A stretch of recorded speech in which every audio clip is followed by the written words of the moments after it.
E aí, como é que tá a tua vida? Tá na hora do almoço? Seguinte, mentiras cabeludas a gente vê todo dia, mas a gente não esperava que logo Tony Ramos fosse contar a principal. E pra falar disso, desse negócio das carnes, das polêmicas e tal, traremos um doutor em inspeção de carnes. Confira com exclusividade. Vamos falar também aqui de música maranhense. Fica com a gente que você vive mais. O programa tá só o filé, só que é o filé que não é friboi. Vamos às broncas do dia. E atenção, ó.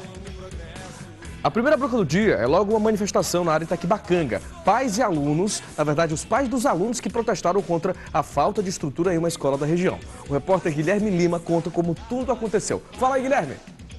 Danilo, mais problemas pelas escolas da rede municipal de São Luís. Olha só, nós estamos aqui na unidade de ensino Rosália Freire, localizada na área Itaquibacanga, e há muitos problemas, principalmente na área externa, onde o mato atingiu uma grande proporção. Também há cadeiras aí descartadas por todo o local e o muro que fazia a proteção externa desabou e até agora ninguém reconstruiu. Aqui existia um circo-escola com atividades extras, foi desativado e o que sobrou foi só a estrutura metálica abandonada. Dentro da escola, mais problemas. O banheiro está completamente destruído, não há água e as salas foram depredadas. Os pais lamentam a situação, principalmente porque as aulas ainda não foram retomadas por conta dos problemas. É apenas um retrato, né, das outras tantas que estão em situação precária. Com a chegada do período das chuvas, a atenção nas ruas e avenidas tem que ser redobrada. O repórter João Carvalho Júnior traz algumas dicas importantes sobre isso. Fala, João Carvalho! A semana começou boa para quem não gosta de chuva, viu? Porque a segunda-feira amanheceu sequinha, deu para aquelas pessoas saírem de casa tranquilamente, sem correr o risco de se molhar. Deu para botar aquela roupa no varal para poder secar. Deu também para acordar tranquilamente sem aquele friozinho de alguns dias que vinha acontecendo aí. E para os condutores, amanheceu de forma tranquila andar pela cidade sem risco de acidentes. Isso porque quando chove, o número de acidentes aumenta consideravelmente na cidade. O risco desses acidentes também é maior ainda.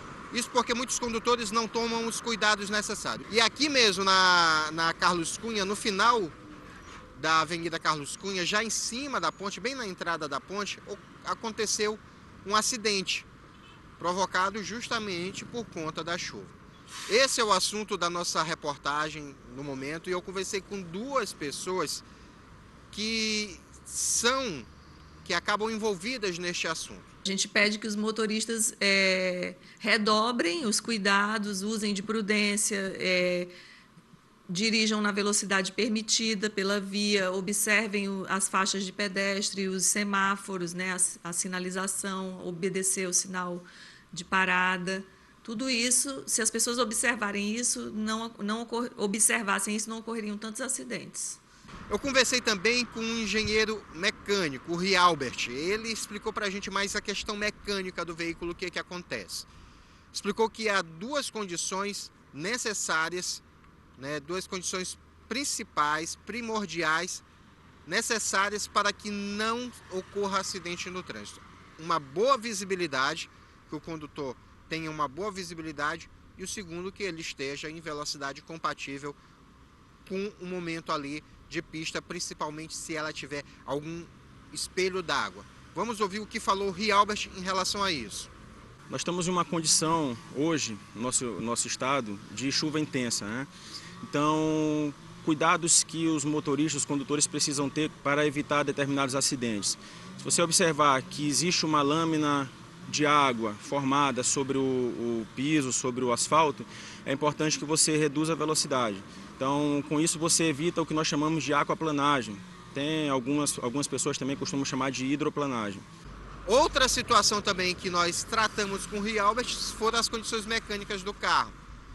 A principal delas, lógico, o condutor precisa manter todos os equipamentos, todos os itens do veículo em boas condições nesse período. Mas o principal que nós chamamos a atenção é para as condições dos pneus. Ouça o que falou o Rialbert. A visibilidade ela também precisa ser tomada bastante atenção. Então, se os vidros começaram a embaçar, que costuma acontecer em condições de chuva, o ideal é que você ligue o ar-condicionado e direcione o vento frio exatamente para os vidros, certo? Ligando também o desembaçador traseiro, para aumentar a sua visibilidade traseira. Viu, Ananda? Então é isso, é importante mesmo você ter cuidado. O Wellington, qual foi, rapaz? Quase que ele entra na leva. Vamos contar a história, Wellington. Conta não, tá com vergonha, rapaz. Mas quase que... Foi qual avenida mesmo? Africanos. Na Africanos? Você tá fazendo o que lá na Africanos? Ah, é? Aquele negócio lá que a galera faz, né, na Africanos? Te atropelaram? Foi? Quase te atropelaram?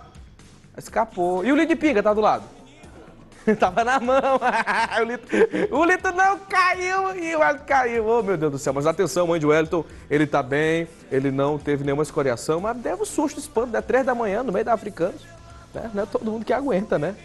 Ô, Wellington, conta essa história, cara. Até o final do programa ele vai contar pra mim. Mas é o seguinte, apesar de um investimento através da super, hiper, mega licitação do transporte público, São Luís não goza, olha o verbo, não goza de uma boa estrutura para que os usuários possam se sentir à vontade para pegar ônibus. Nossa reportagem foi conferir, foi ver lá, foi constatar como estão as paradas de ônibus e o que os usuários têm para reclamar. Com certeza é muita coisa. Olha só, aí o deficiente físico.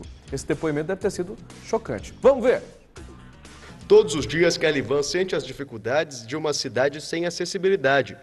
Esta é a única parada adaptada no bairro onde ele mora. Mesmo assim, ainda existem problemas que atrapalham na hora de pegar o transporte público. A Prefeitura de São Luís, por meio da Secretaria de Trânsito e Transporte, ela criou esses abrigos, né, que não nos dá cobertura suficiente, tanto não só para nós, pessoas com deficiência, mas para qualquer outro tipo de pessoa, porque é um abrigo que onde você chove, você pode observar que os bancos ficam todos molhados, então, consequentemente, qualquer pessoa que fique embaixo desse abrigo se molha.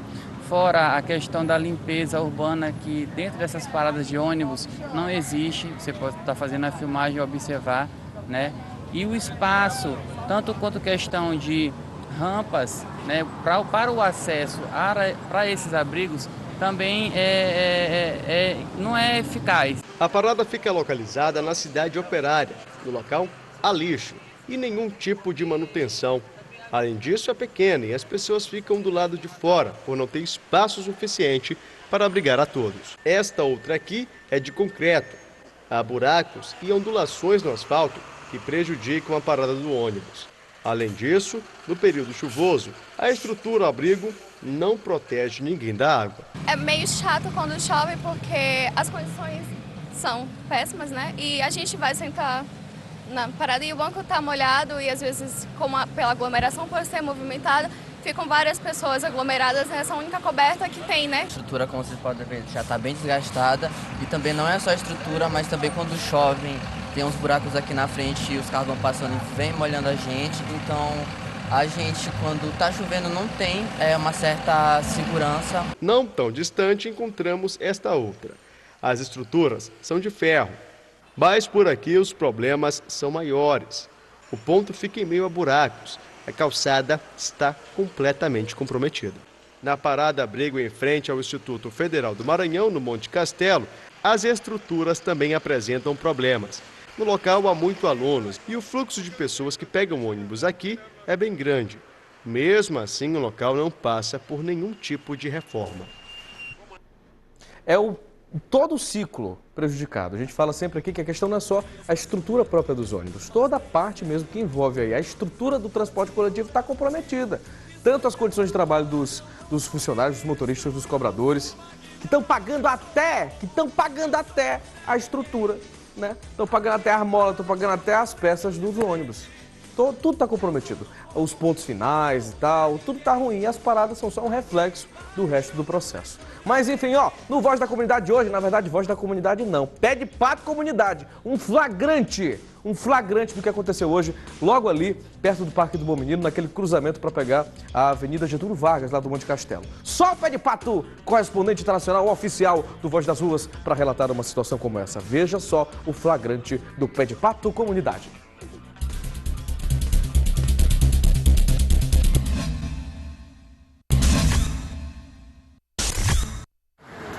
Aí, Danilo. Danilo Quixaba, esse é os ônibus. Aí, ó. Esse é os ônibus aí, ó. Como esse aí tá aí, ó. No meio da avenida deu prego, o motorista tá aí, ó. Parado. o ônibus no meio da avenida aqui, perto da frente do Corpo Bombeiro. Estava cheio de gente, todo mundo desceu. Isso é uma vergonha para a sociedade maranhense pagar um transporte caro.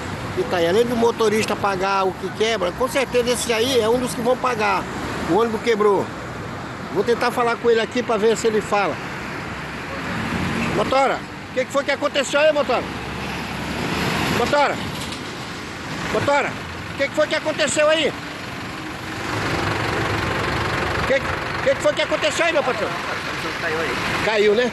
Porra aí. O senhor vai pagar, será? Será que eles vão cobrar de você?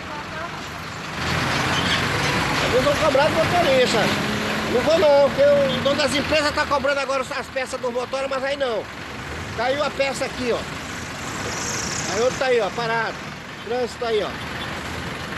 Quixaba, Danilo Quixaba, é isso aí. Beleza?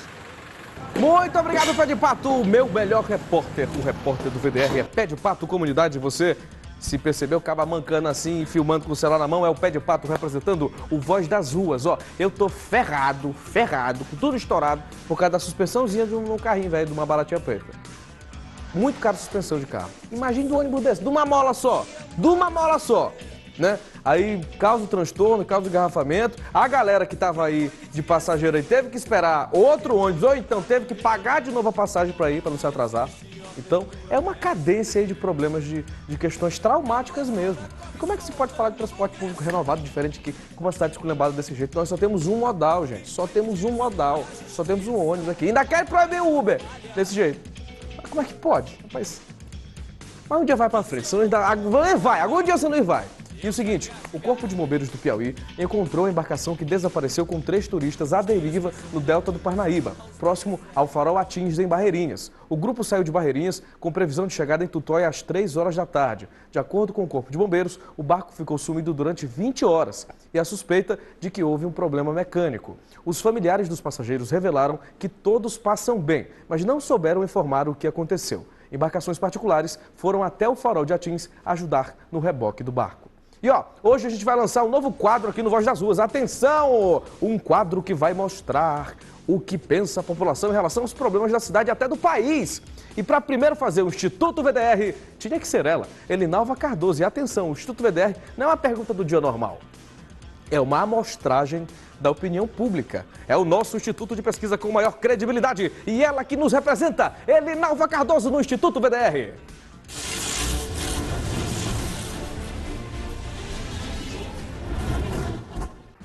O prefeito de São Paulo, João Dória, ele trabalha todo mês sem receber salário, porque ele doa o dinheiro, isso mesmo, ele doa o dinheiro do salário dele em prol do município. E o que você acha disso? O Instituto VDR de Pesquisas começa hoje com a primeira pergunta. Você acha que o prefeito de São Luís, que recebe o segundo maior salário do país, 25 mil, perdendo apenas para Curitiba, 26 mil, você acha que o prefeito da capital maranhense também deve seguir o exemplo? Você acha que ele deve doar o salário ou pelo menos parte dele em favor do município ou não? Vamos saber agora. Você acha que o prefeito de São Luís deve seguir o exemplo, deve doar o salário dele ou pelo menos parte do salário em prol do município? Acho. Por quê? Agora eu não vou lhe responder. Você está precisando? Se eu estou precisando? A cidade está precisando? Muito. É? Muito. Seria muito bom, né? Se ele tivesse isso também, essa ideia. Eu acho que foi uma ideia do prefeito de São Paulo. Se ele tivesse essa ideia também ajudaria muito, né? A população aqui de São Luís. Olha, eu acho que todo mundo que trabalha merece receber, certo? Mas se ele tem um salário alto, por que ele não diminui um pouco, né? Sendo que a gente precisa de tanta coisa. Então eu acho que pelo menos diminuir poderia. Eu acho que o salário do prefeito aqui é exorbitante, é muito alto. Mas também não concordo ele ficar sem receber, porque a gente tem que pôr os pés no chão e não ser demagogo. Claro que ninguém vai trabalhar, se dedicar, porque quando você é gestor, você dedica todo o seu tempo em prol do município. Então eu acho que o salário exorbitante deveria ser um salário menor, em torno de 10, 15 mil reais no máximo. Agora, ficar também sem receber, eu acho que a gente vai usar até da demagogia e hipocrisia, porque também ninguém pode viver sem o trabalho, viver sem um benefício do salário, né? Doar o salário. É porque aí ele, doando o salário, ele que faz o salário. O dele do salário é com os 25 mil, se ele quiser tirar 70 mil, ele tira. Então ele doa os 25 mil. Então perdeu aí a história, né? O cara, se fosse depender do povo, de acordo com a amostragem do VDR, porque pesquisa é assim, o povo pergunta, eles tiram uma amostragem para representar a maioria, né? E o placar foi esse, 4 sim, 1 não. 90%, de acordo com o nosso instituto, averigou que caso fosse de iniciativa do prefeito doar o seu salário, a população aprovaria sim. E o João Dória, ó, eu não tenho nenhuma simpatia pelo João Dória, vou dizer com toda sinceridade. Mas o cara doa todo o salário dele para a ACD. E o salário dele não é o maior do Brasil. Ele está sendo prefeito da maior cidade do Brasil. E o salário dele, ele está abrindo mão para a ACD, que é aquela instituição lá que você conhece dos deficientes e tal. E o seu Edivaldo Holanda Júnior recebe o segundo maior salário do Brasil. Sabe qual é o primeiro salário maior? É o de Curitiba. Você conhece Curitiba, não conhece? Pelo menos na televisão e tal. Não é a cidade modelo? Que tem toda a linha metroviária, é a cidade que tem aí as melhores praças, é a cidade que não tem quase buraco, entendeu? É uma cidade modelo para a América Latina, para o mundo praticamente. Já foi uma das 20 melhores cidades para se viver no mundo, Curitiba. Lá, eu acredito até que seja justificável o sujeito receber o maior salário de prefeito do Brasil, até porque a responsabilidade é grande, né? E tudo que acontece com relação a combate à corrupção, todas as atenções estão para o estado do Paraná, não é não? Hein? Tudo não está acontecendo por lá? Acredito eu que mereçam receber o maior salário do Brasil para prefeito. E o senhor Edivaldo Holanda Júnior, hein? O que você acha? É outra pesquisa para o Instituto VDR que volta o tempo todo aqui para gerar aí, digamos assim, para você, resultados confiáveis. Mais do que aquela carne doida lá. Seguinte, agora vamos de intervalo, estamos trabalhando, que nem aquela propaganda lá do ano passado. Pois é, aguarde que tem mais broncas do dia aqui do VDR e não se esqueça, as entrevistas também geniais aqui do Quase Talk Show da televisão maranhense. Já volto!